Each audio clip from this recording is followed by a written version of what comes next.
I told him I wasn't attracted to him anymore while I was drunk. When I woke up, this happened. If I could turn back time and give myself a slap, I wouldn't think longer than a second. Hello, guys. My name is Emily. I'm a female, 30 years old. And my husband is Luke, a male, 35 years old, and we have been together for 3 years. I don't even know where to start with this dot, so maybe all I can do is just let it out. Let me warn you up front, this is not one of those movies where at the end of the movie, everything begins to go well as if everything had a silver lining. It is ugly, shameful, and entirely my doing. Let me start by saying that I love my husband, or at least, I thought I did. Luke is one of the kindest, most hardworking men I've ever met. He runs his own small business, and even though he's not the flashy type, he's the kind of guy you can depend on. The kind of guy who remembers your favorite coffee order without asking and stays up late helping you with stuff you didn't even realize you needed help with. But I'm not here to brag about him. Actually, the reason I'm here is because I managed to ruin everything we had. All of it. It all started last Friday. My night out happened in the evening after work, and that was what I considered as a girls' night out. There was wine, beer, spirits, just about everything being served, and to be truthful, I was a little tipsy by the time I got home. I was feeling high both from alcohol and from, I don't know, bitterness and insecurity. Who even knows what goes on in your head in 5 minutes? Luke was waiting for me when I got home. He'd stayed up late because he wanted to make sure I got back safe, and what did I do? Instead of thanking him, I looked him straight in the eyes and said, I'm not even attracted to you anymore. Yeah, I know what kind of person says that to their husband. The worst part? I didn't even know I said it in the first place. That morning, I woke up with blurred vision and indistinct thoughts, feeling like my head was going to burst into flames. And Luke was sitting on the edge of the bed, looking at the carpet as though his heart had been ripped out of his chest. His first words to me, is this what you really think of me? And that is when it all fell apart.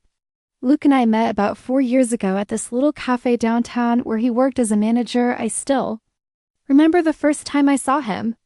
He was standing behind the counter wearing this plain button-up shirt and the kind of tired smile that told me he'd had a long day. I wouldn't call it love at first sight, Dot. It wasn't anything like that. He wasn't my type at all. I mean, he was cute in a way, but not in the tall, fit, charming way that usually caught my attention. Luke was different, quiet, dependable, honestly just a bit ordinary. I did not pay much attention to him at first. We exchanged a few words one day when I went in during lunchtime. He saw that I had left the napkins behind, and instead of passing them to me, he cracked this little joke, saying that either I'm saving the world now or something. It wasn't something hilarious or anything, but at least I laughed. Of course, I suppose that's where it all originated, or it began. At the time, I wasn't really looking for a relationship. I'd just come out of a messy breakup with this guy who, looking back, was all looks and no substance. My friends were always teasing me about my bad taste in men, and one of them even said, Emily, maybe it's time to stop going for the flashy guys and find someone who actually treats you right. I guess Luke fits the bill. He wasn't flashy or overly confident, but he had this way of making you feel safe. Several weeks went by while both of us would visit the cafe occasionally to buy coffee, and he once invited me out. That is right. I recalled even taking some time to think before responding yes. Although I didn't know whether I was physically attracted to him or not, I said to myself, why not? I was done with always searching for men who are infatuated with me but have no regard for me as a person, and Luke, he cared.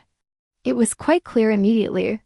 We dated for about 1.5 years before he proposed. It wasn't anything grand, no big romantic gestures or fancy dinners. He just took me to our favorite park. One afternoon, pulled out a ring and said, you're my best friend.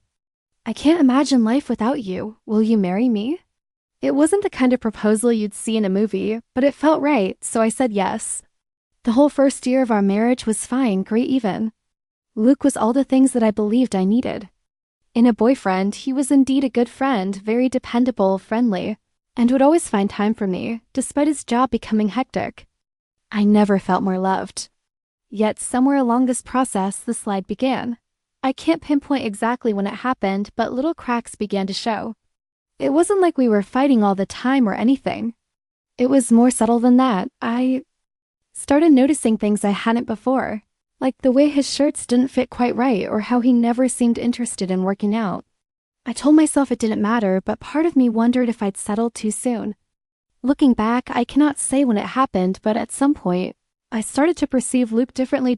This was not like he suddenly transformed into a completely different person, or did something wrong that I would find disagreeable. He remained the same good-natured man I wedded, but something in me shifted. Perhaps it was the numerous brunches that I have had with my friends.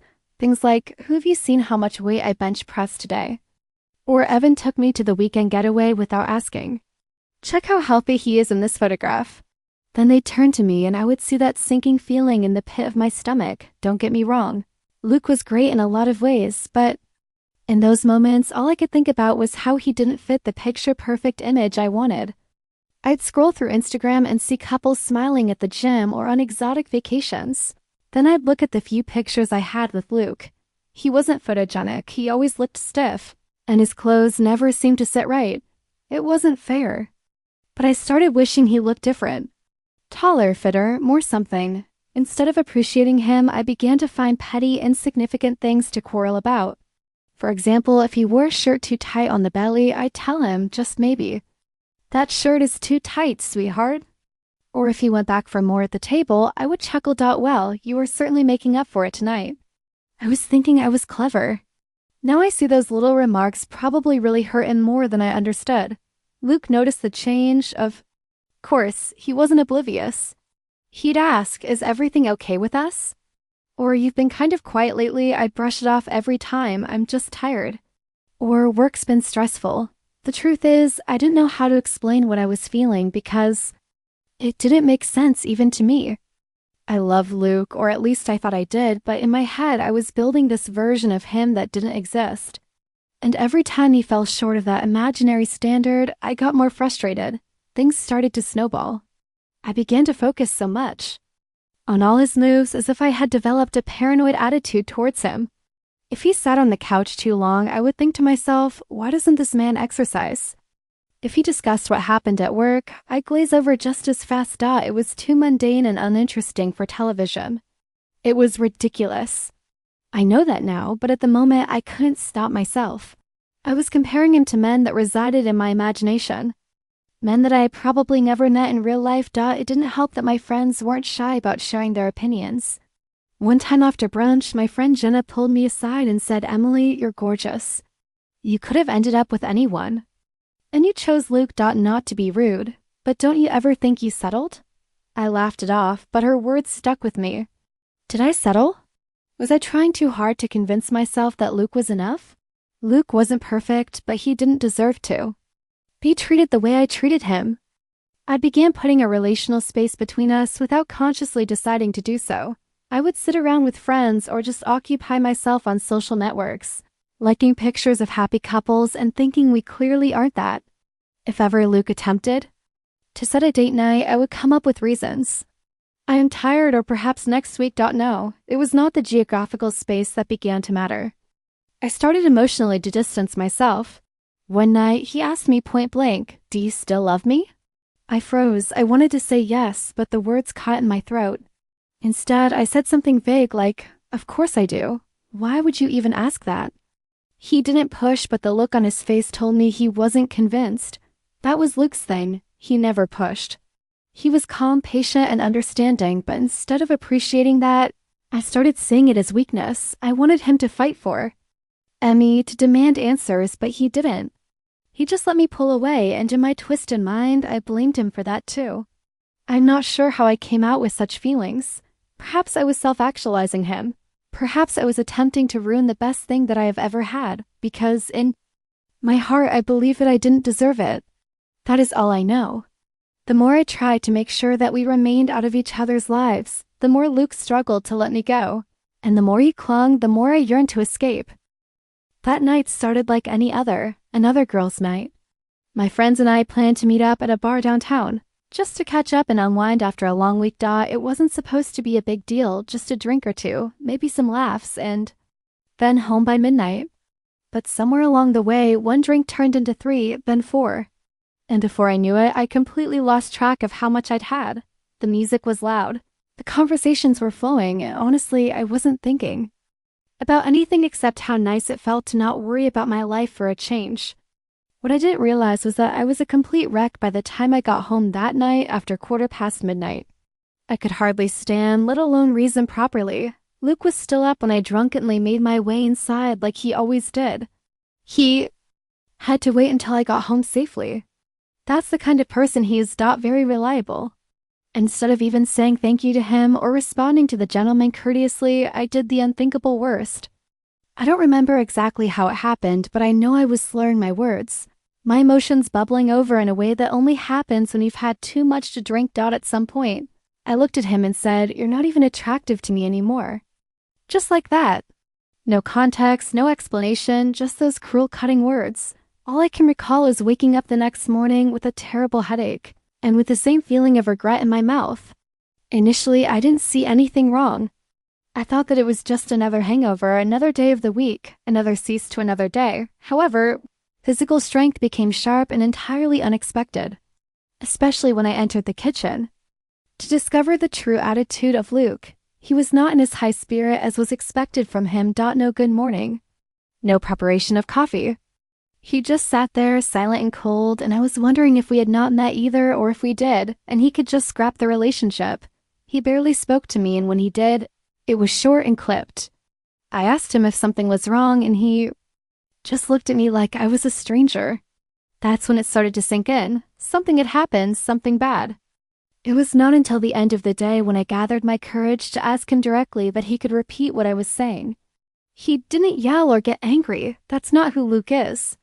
All he could do was stare at me with those shocked eyes as if I had just slapped him and say, "Do you really think that about me? What do you have to tell me that you are not interested in?" I felt like the air had been sucked out of the room. My first instinct was to deny it, to tell him it wasn't true, but how? Could I? I didn't even remember saying it, and the fact that those words had come out of my mouth, drunk or not, meant there had to be some truth to them, right? I tried to explain myself, to brush it off as just the alcohol talking. But Luke didn't buy it, and honestly, I couldn't blame him. The day Luke asked me if I actually meant that, if I'm not sexually attracted to him, I froze. He just sat there, stunned, and my mind blanked on what to say, how to make up for the horrible thing I had just said. After what seemed to be an eternity, I murmured an apology saying it was just the liquor talking. I didn't mean it, but I said that, and even as I was saying it, I felt how feeble it actually was. Luke didn't yell or argue. That almost made it worse. He just nodded slightly like he was processing what I said and replied, "I need some time to think." Then he walked away, leaving me standing there in the kitchen with a pit growing in my stomach. That was Luke, calm and composed even when he was clearly hurt, and instead of making me feel relieved, it made me feel worse. The next several days were odd, would be the most accurate way to describe it at this juncture. Luke didn't mention it again, but everything was different. He was just cutting me off and building some sort of wall between us as if it was the most natural thing in the world. Overnight, he began to go to work early and return late at night with a line that he had a lot of business to handle at home. He limited his communication with me to that, which was absolutely essential. The little things that I used to cherish, such as him inquiring how my day was or even sharing some petty thing he had seen at work. It's like he was there physically but checked out emotionally. He stopped asking about my day, stopped laughing at my jokes. He wasn't rude or mean, but his silence was deafening. Every glance felt colder, every response more distant. It's hard to explain, but it was like living with the ghost of the person I'd married. The guilt began to set in each time I would look at him, and it began consuming me little by little. It had been more than what I had told and said that night alone. It was about everything. The way I'd let resentment build up, the little digs at his appearance, the emotional distance I created long before this happened, and now I was paying for it. I tried to fix things. I cooked his favorite meals even though I was terrible at cooking. I'd leave little notes in his lunch bag like I used to do when we first got married. One night, I even tried to initiate intimacy, hoping it would bridge the gap between us. But every time he just gave me this sad, tired look like he wanted to say something but couldn't, and then he'd say, "I'm not in the mood," or "maybe another time." It hurt, but I couldn't blame him. I'd started this mess. That stress was not missed by anyone around, including those watching from behind the scenes. Actually, my friends noticed it almost right away, or at least the more observant ones did. Once, I recalled during one of the brunches, Jenna asked, turning to me like, Is everything alright between you and Luke? You seem off. I referred to it as a phase to which she just asked if we were breaking up, but the look on her face didn't seem to believe it. A few days later, frustrated, I finally told her about it, if that is the best way to describe it. I explained to her the night that I got drunk, the things that I uttered, and the developments which followed that night. Jenna didn't sugarcoat it. Emily, you should have been more careful, she said, her voice low so the other girls wouldn't hear. You know, Luke's a sensitive guy. Stuff like that, especially coming from you, sticks with him. You need to fix this before it's too late, I nodded. But her words only added to the weight on my chest. I knew she was right, but how do you fix something when the other person has already started pulling away? The silence was the worst part. He did not scream at me, did not argue, did not say a single word that could be translated into an accusation. Directed at me, he just existed, and in a way that stung worse than if he'd exploded. It was as if there had been a silent agreement between us that I was not worth turning his head around for. That realization crushed me. I started overthinking every little thing I did. If I laughed at a TV show we were watching, I'd glance at him to see if he was annoyed. If I asked him about his day and got a one-word answer, I'd wonder if I pushed too hard. It felt like I was walking on eggshells in my own home, constantly trying to prove to him and maybe to myself that I was still the person he fell in love with. One night, I tried to bring up the conversation again, hoping we could finally clear the air. Luke, I started cautiously. About the other night, I'm really sorry. But before I could finish, he cut me off. Emily, I've heard your apologies. I just need time, okay? His tone wasn't harsh, but it was final. I nodded and dropped it. But inside, I felt like I was losing him more with every passing day. I kept telling myself that I just needed to be patient, that he'd come around eventually. But deep down, I wasn't so sure. Something had shifted between us, and I didn't know if it could ever go back to the way it was. It was a Friday night, and I just couldn't handle the silence anymore. Luke had barely spoken to me all week, and when he did, it was as if every word took effort. The house felt suffocating. I knew I was the reason for all of it, but I didn't know how to fix it. So instead of staying home and facing the mess I created, I decided to go out. I told myself I just needed a breather, a night to clear my head. But deep down, I knew I was running away. I texted Jenna to meet me at the bar, but she had plans with her husband. Figures, right? Everyone seemed to have it together except me. I went alone, telling myself it wasn't a big deal, just a drink or two. And then I'd head back home, but once I got there, the loneliness hit me like a brick wall. The couples laughing, the groups of friends clinking glasses, it all made me feel so small. I ordered a drink, then another, trying to drown out the guilt that wouldn't stop gnawing at me. That's when he showed up. I didn't notice him at first, but he slid onto the bar stool next to me and said, "You look like you've had a long day." He had this easy smile, the kind that makes you feel like you're the only person in the room. He wasn't overly handsome, but he carried himself with confidence. I couldn't help but smile back. We started talking, and it was so effortless. He asked about my job, laughed at my stupid jokes, and told me I had the prettiest smile he'd seen all night.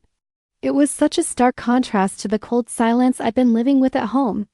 I knew I shouldn't have been entertaining it, but for the first time in weeks, I felt seen. As the night went on, the drinks kept coming, and the line between innocent conversation and something more began to blur. He wasn't aggressive or pushy, just charming in a way that made me feel wanted. At one point, he leaned in closer and asked, "Do you want to step outside?" "It's getting loud in here," I hesitated, but eventually nodded. I told myself it was harmless. We were just going to talk outside. The cool night air hit me like a wake-up call, but it wasn't enough to stop what happened next. We stood by his car, talking and laughing, and he said something about how he couldn't believe someone like me was out alone. I don't even know what came over me, but before I knew it, I was leaning in and so was he. And then we kissed. It wasn't a passionate, movie-worthy kiss. It was clumsy and fueled by a mix of alcohol and bad decisions, but in that moment, it felt like everything I'd been craving. Attention, validation, a break from the weight of my guilt. It felt wrong, but I didn't stop. The sound of a car pulling up broke the spell. I pulled away, laughing nervously, and turned to see who it was, and there he was, Luke. He was sitting in his car just watching us. My heart sank. He didn't get out or yell or do anything dramatic. He just sat there with this look on his face, disappointed, almost disgusted. I'll never forget the way he looked at me, Like I was someone he didn't even recognize. The guy had been talking to notice my reaction and followed my gaze. "Do you know him?" he asked, looking between Luke and me. I stammered, "That's my husband." His face immediately dropped. He took a step back and muttered, "I didn't know you were married." I wouldn't have, but I wasn't listening anymore. My focus was on Luke. I started walking toward his car, panicking. "Luke, wait," I called out, but he didn't say a word. He just rolled up the window and drove off, leaving me standing. There in the middle of the parking lot like an idiot. The guy from the bar tried to apologize again, but I waved him off. "Just go," I said, barely holding it together. He didn't argue and quickly disappeared back into the bar. I was alone, my heart racing, my mind spinning with all the ways I'd screwed up. I couldn't believe what I'd just done. I got in my car and tried calling Luke, but he didn't answer. I must have called him 5 or 6 times, but nothing. By the time I got home, his car wasn't in the driveway. The house was dark and his keys were gone. That's when it hit me. I might have just destroyed the last bit of trust he had in me, and this time I didn't think I could fix it. The next morning, I woke up feeling like I'd been hit by a truck. My head was pounding, my stomach was in knots, and the events from the night before were playing on a loop in my mind. I barely got any sleep after what happened.